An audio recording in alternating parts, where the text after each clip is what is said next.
What's cracking, y'all? Welcome back to the station. Welcome back to the channel. Y'all know who it is, your boy Ray G. You can find me on X at Ray GQ. Been gone for a week, but I'm back in the damn building. Excited to be here to talk to y'all about this 2024 rookie class. We got a big board / mock draft / conversation. I'm going to do a little different tonight. I think you all will enjoy. So I was out for a week. My wife and I, we celebrate 7 years of marriage today on December the 3rd. So shout out to you, wifey. She took me to Mexico for a week. So we spent some time in Puerto Vallarta, Mexico. I had a great time, but we got a lot to dive into tonight. And we're going to react off of what we actually saw in the NFL. I'm recording this during Sunday Night Football, so we're going to do things a little different tonight. So if you're new to the channel, you stick around to the end of the video and you find the information actionable and or entertaining, hit that thumbs up button, like the content, subscribe to the channel. We're putting out dope Dynasty content 24/7, 365. And if you've been here before, I think y'all will enjoy this little wrinkle that we're going to put on this mock draft spin. So we're going to actually pull up the current standings in the NFL. And with everything that we know that's happened in college football, what's going on right now in the NFL, we're going to sort of use this as the framework and the guidelines to how these players may fall in the draft and how we therefore should pick them for our rookie draft. So let's just start this thing off. Let's get right into it at 101. What should you do? Superflex formats. Jay Rich posted a video the other day while I was out with his rookie mock, and he had Marvin Harrison Jr. going #1 overall. As we look at the current projections and the standings in the NFL right now, we see Chicago owns this #1 pick from Carolina. They lost again to Tampa Bay. So the Bears are going to get the #1 overall pick. Depending on how Justin Fields plays down the stretch, and I don't even know how well he has to play in order to get the Bears to not take a quarterback here, I do believe that Chicago is going to select Caleb Williams. And if that happens, you know, I think everybody at that point, they select Caleb Williams. There's probably a new head coach in there. Is that Ben Johnson? Is it some other coach? But it's not going to be Matt Eberflus. If they get rid of Justin Fields, move on from him, new coach, new regime, go ahead and bag your own groceries, right? Shop for them, cook with your own groceries. It would be Caleb Williams. So with that in mind, this is the only reason why I think that Chicago would not bypass the quarterback here, is because they got this 5th pick, right? You got 3 teams or 2 teams inside of where, you know, the 2 and the 4 spot that could go quarterback. And I don't think Chicago can play the game with taking Marvin Harrison Jr. at 1 and saying, oh, we'll take, you know, Drake Maye at the 103 spot. You know, if that's New England, if that's Washington, hell, if that's the Giants, they're taking a quarterback. They're probably taking Drake Maye. So based on Chicago having the 1 and the 5 right now, I'm going to say for early Superflex purposes, and this is actually, you know, my rookie mock, it should be 1.2, but at the 101 spot, I am going to take Caleb Williams still over Marvin Harrison Jr. Just based on how things are shaking out, I don't believe it's going to be Bill Belichick and the New England Patriots, which would make me very fearful. I do not want to see Caleb Williams with Bill Belichick, and that is very scary. I've been playing around with that a little bit on Twitter, saying the #1 pick, New England selects Caleb Williams. I don't think Carolina's getting another victory, and New England may not get one either, which will keep Chicago 1 spot ahead of New England. So we don't have to worry about Caleb Williams going to New England, but I am concerned about Drake Maye going there. So here we go. At the 102 spot, we are going to take Marvin Harrison Jr. There's no doubt about it. We're taking Marv right here at the 102 spot. And much to Jay Rich's point, I do think that Marvin Harrison Jr. is probably, the safest, most valuable asset that you can have right now from this 24 class. I believe that with this asset, you probably can acquire damn near any quarterback you want with Marvin Harrison Jr., and I'm not mad for anybody who says he just needs to be the #1 overall pick. Don't even play around with the quarterbacks. Just go Marvin Harrison Jr. And in this scenario, right, where Chicago takes Caleb Williams, New England, let's just assume they take Drake Maye, Arizona, he's landing in Arizona with Kyler Murray. That'd be a great spot. Would love Marv there. Could probably see a case to where he is the 101 overall. But now that Caleb's off the board, Marv's off the board at 103. And this is what the pick normally is. Normally, this pick right now is Drake Maye, quarterback out of North Carolina. Drake Maye going 103 in rookie drafts. This is normally the selection. But I'll just ask you all, if today, and we're going to just play this out as Bill Belichick is still in New England until he's not. Like, people are saying Bill Belichick's going to get fired. I just don't know if Robert Kraft is going to fire Bill Belichick. That just Maybe he leaves. Maybe this is destined for a split. But today on December the 3rd, when I record this, Bill is still the head coach. I don't trust anything about New England and Drake Maye. And I would really wonder what people would do if, let's just say hypothetically, at number 4 overall, the Washington Commanders, they go in another direction. They get rid of Ron Rivera, which we all believe that that's going to happen. And they select their quarterback of the future, not knowing, not believing in Sam Howell. And they take Jayden Daniels at the 4 spot, right? Washington selects Jayden Daniels, quarterback out of LSU. We all know how dynamic and awesome he is. Probably just cemented his Heisman Trophy campaign with Bo Nix playing not very well in that Pac-12 championship game and losing it to Washington. If this is Jayden Daniels at the 104 spot, I think people, for fantasy purposes, would be pretty damn nervous about Drake Maye paired with Bill Belichick, but I'm still going to put him there. Trust the talent. He is my QB2 in the class behind Caleb Williams, which means at 104, we are going to take Jayden Daniels, the dynamic Heisman Trophy. I'm just going to go ahead and claim it for him right now. 2023 Heisman Trophy winner Jayden Daniels at the 104 spot. And in this scenario, right, he goes to the Washington Commanders. There's pieces there. You got Jahan Dotson, Terry McLaurin's under contract. Brian Robinson is still there. We'll see what they do with Antonio Gibson. The offensive line is a problem. We see how many times Sam Howell's been hit. But you get you a dual-threat quarterback in a division with some pretty exciting quarterbacks, especially with Jalen Hurts and Dak Prescott, needing a reset, needing a new head coach, new offensive coordinator. There's a lot of rumors. Ben Johnson's a hot name. Could he be the next head coach for the Commanders? But I would like that for Jayden Daniels, and I do think Washington at the 4 spot could go quarterback with Daniels. How? I just don't know, y'all. Just don't know. I'm going to project they take a quarterback there at 104, which leaves Chicago 105. They get an offensive lineman to help out their new quarterback in Caleb Williams. And the Giants at 6. They've already said that they are going to roll with Daniel Jones next year. They expect him to make a full recovery. And if that's the case, then I believe they're going to look for outside help. And there enters Malik Nabers, the dynamic, should win the Biletnikoff Award, wide receiver from LSU, leading the country in damn near every statistical category from the wide receiver position. He's big, he's fast, he's athletic. He comes from a school that just produces top-tier talent at the wide receiver position. Back to Dwayne Bowe, Jarvis Landry, we know Jamar Chase, Justin Jefferson, Odell Beckham Jr. I mean, the list goes on and on for these pass catchers from LSU, and Malik Nabers is the next in line. So excited about that.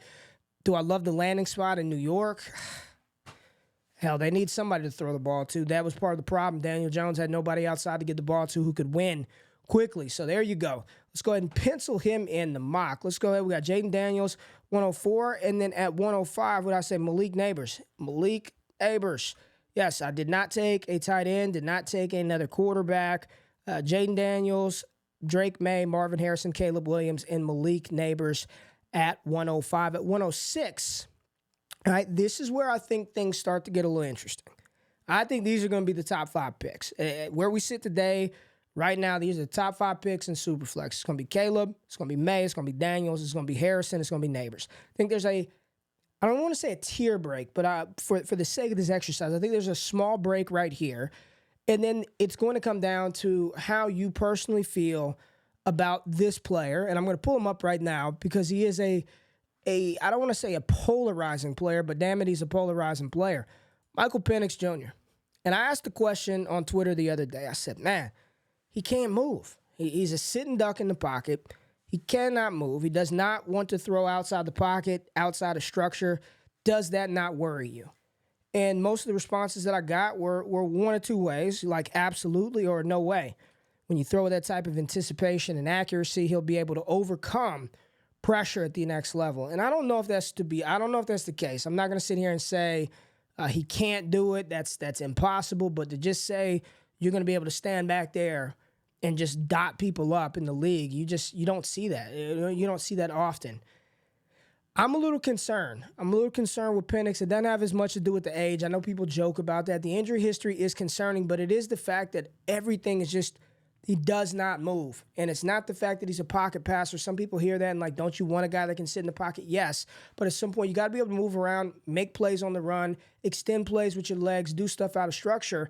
And he has not been asked to do that. We have not seen him do that.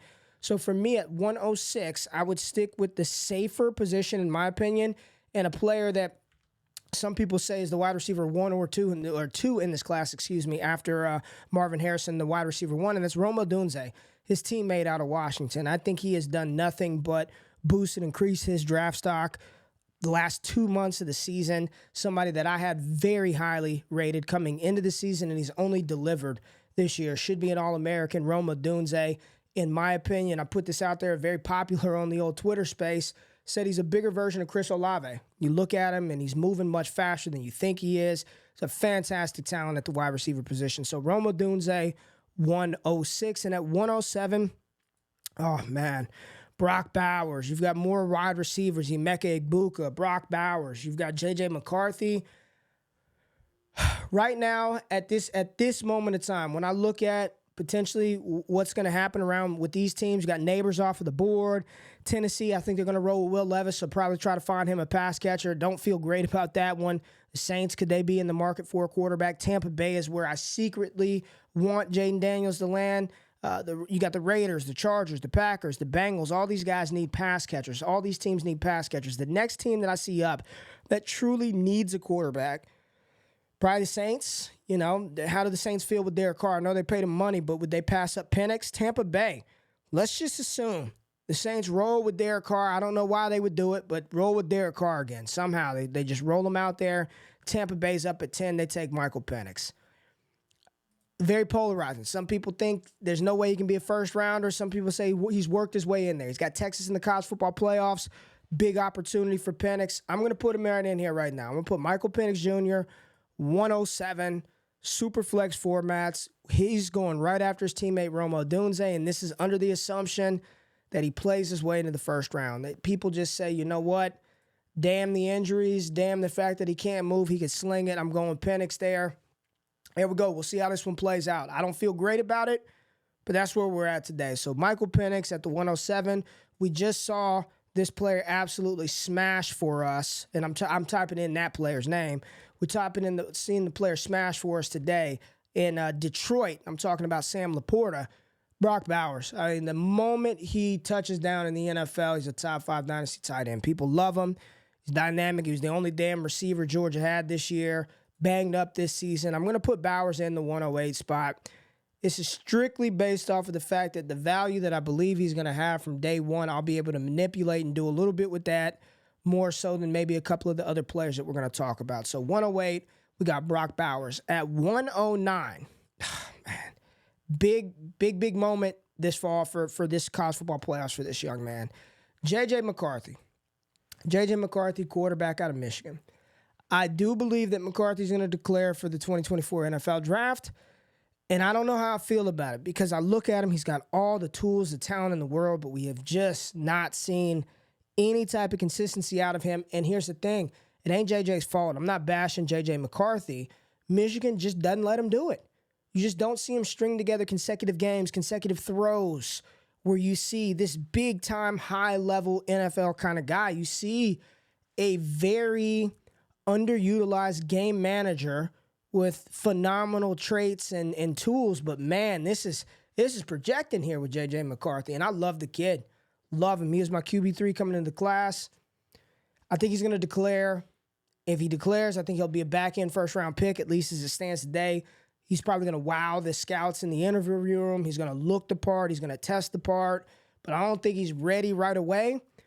But he's too talented to let pass up. Even if the projection is, a year down the line, you still got to have J.J. McCarthy in there. So McCarthy coming in at the 109 spot. And now we turn our attention back to the wide receivers.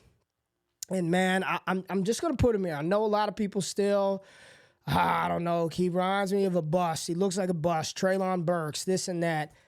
Yeah, they're saying all that now until the combine rolls around and he goes out there and he blazes in the 40 and he tests like an athletic freak. I think Keon Coleman is good. Do I think he's as smooth and as polished as Nabers, is Rome Odunze? No, not at all. But ultimately, I believe he will get the capital that he's going to matter. I don't believe he's Quentin Johnston. I know people have said that. We'll see. Because personally, I think A.D. Mitchell is a little better receiver for me. And that's why I have him right here at the 111 spot. He is going to rise and rise and rise for me. A.D. Mitchell, wide receiver out of Texas. running mate. Xavier Worthy got a little banged up in the game on Saturday. Hopefully he's okay for the playoffs, but if not, they're in good hands with A.D. Mitchell. Started his career off at Georgia. Speed reminds me of play style-wise of CeeDee Lamb, and he had a monster game in that Pac-12 championship game, Big 12 championship game, and I think he's going to continue to rise. I know Jordan Reed has him as wide receiver 5 in the class. I'm a big A.D. Mitchell fan. I think he's an NFL kind of guy from day one. So for me, he's going to sneak in here at the back of the first, and I could even find myself very, very soon putting him over Keon Coleman, which leaves us to the final pick, first round. Just a quick recap, super flex, tight end premium a little bit, but we've got Caleb Williams, Marvin Harrison Jr., Drake Maye, Jayden Daniels, Malik Nabers is the top 5 picks. Rome Odunze, Michael Penix Jr., Brock Bowers, J.J. McCarthy, Keon Coleman, and A.D. Mitchell coming in at 111. Now at 112, let's just go back to the current.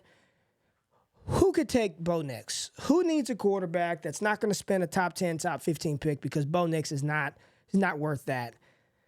Philadelphia, no. Miami, no. Baltimore, no. San Francisco, no. Detroit, no. Dallas, no. Jacksonville, Kansas City, no. Houston, absolutely not. Pittsburgh, they don't want to make the same mistake twice. That's a no. A-Rich is in Indy. The Rams, maybe the Rams take a Bo Nix in the first. I'm not sure. Minnesota, Atlanta, this really sucks for Atlanta fans.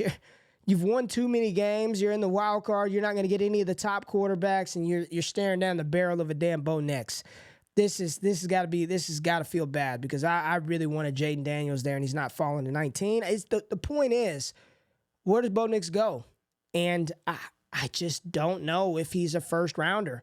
Watching everything develop off of screens, and I'm not sure. I'm not all the way sold on Bo Nix. If he's a first round pick, we're in on him for rookie draft purposes.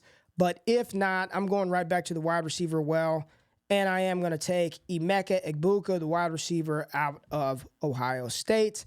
Again, a little bit out of sight, out of mind. Emeka didn't have quite the year that maybe we all expected, but he's still phenomenal talent, big play possession receiver, probably a better number 2 at the next level than a number 1, but probably pretty safe as well, much safer than maybe some of the other players that are still left on the board. So that's going to round out this first round mock where we're kind of looking at the current projected standings in the NFL.